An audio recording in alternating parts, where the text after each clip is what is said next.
weligaa ma ku fikirtay in aad hooyoga mahad celiso arrimaha ay kuu samaysay uusan qof kale kuu samayn kari lahayn?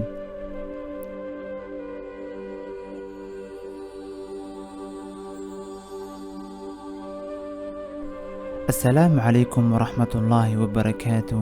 soo dhowaada daawadayaal, waa mar kaliya muuqaal cusub. hooyooyinka waxay carruurtooda garab taagnaadaan laga soo bilaabo marka ay ilmaha yihiin ilaa ay ka weynaadaan. sidaas darteed waxaan la qabsanay caawinteeda, waxayna nala tahay qayb ka mid ah nolosheenna.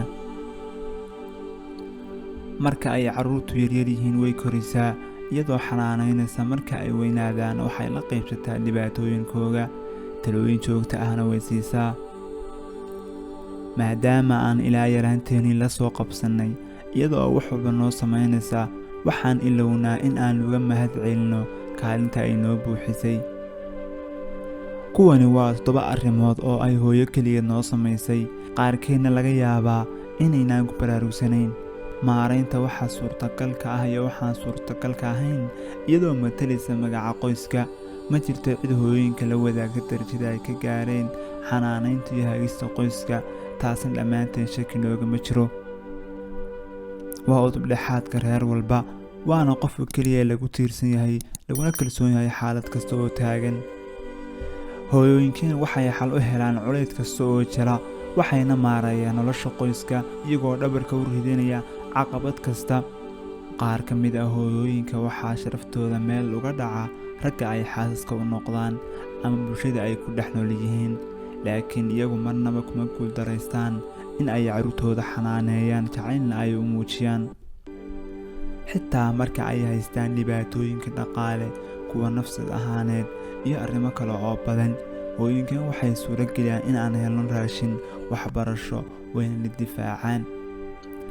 marka laga eego doorka ay nolosha ugu jiraan, laga bilaabo markii ay 9 bilood iyo dheeraad caloosha nagu waday iyo foosha dhalmada, ilaa xanaanaynta ay noo sameeyeen marka aan ilmaha nahay ilaa xilligaan weynaanaba, hooyooyinku waa halyeeyadeenna.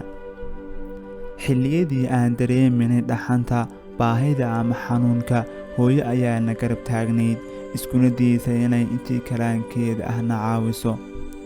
haddii ay shaqo leeyihiin ama safar ay aadayaan ama wax kale oo muhiima uu sugayo, marnaba hooyooyinku kama labalabeeyaan in ay waxaasoo dhan ka doorbidaan cunugooda xanaanayntiisa.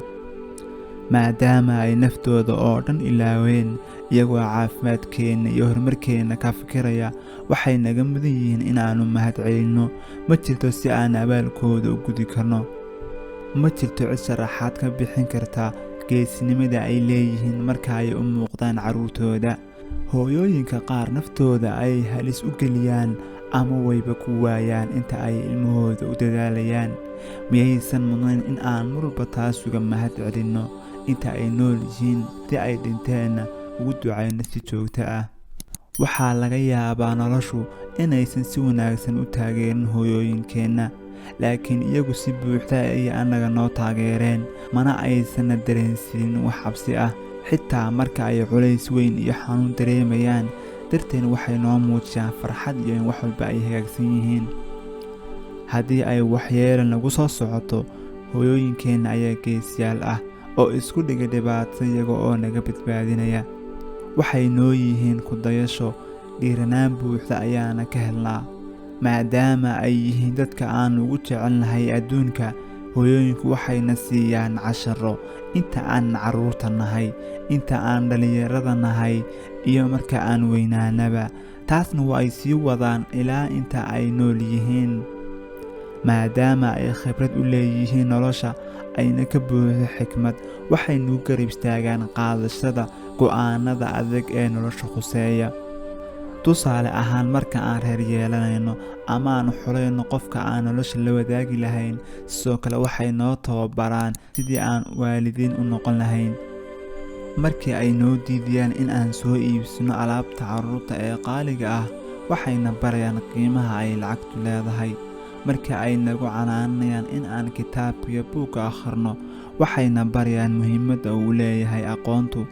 marka ay noo diidayaan in aan guriga ka baxno oo aan xilligan doono soo laabanno, waxayna barayaan muhiimadda uu leeyahay amnigu. inkastoo laga yaabo markii hore in aynaan sidaas u fahansanayn, haddana hooyooyinku waxayna baraan casharo muhiim ah kuwaasoo aan weligeen hilmaami doonin. sidaas waxay u samaynayaan jacayl ay noo qabaan iyo naxitaan ay inaga noo naxayaan. jacaylka shuruud la'aanta ah hooyooyinka oo keliya ayaa laga helaa.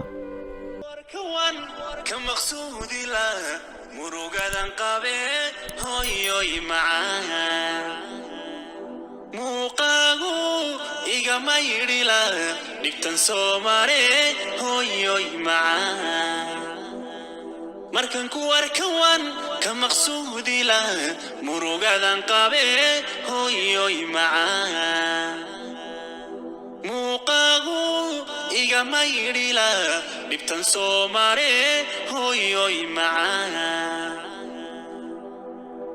intaan ka maqnahay waan mahagane manfaciya hurdada wayska maanace hooyoy macaan intaan ka maqnahay waan mahagane manfaciya hurdada wayska maanace hooyoy macaan mama aragtida waxay ila mid tahay anigoo makiyo madiinaba tago xajki soo mare hooyo magan ilaah markastaba ahaw mama aragtida waxay ila mid tahay anigoo makiyo madiinaba tago xajki soo mare hooyo magan ilaah markastaba ahaw maamoy dhibaan ila soo martee miisaan xaqa lama magi kare maamoy dhibaan ila soo martee miisaan xaqa lama magi kare minanka jannada mawle ha ka dhigo aabana maca mawle ha ka dhigo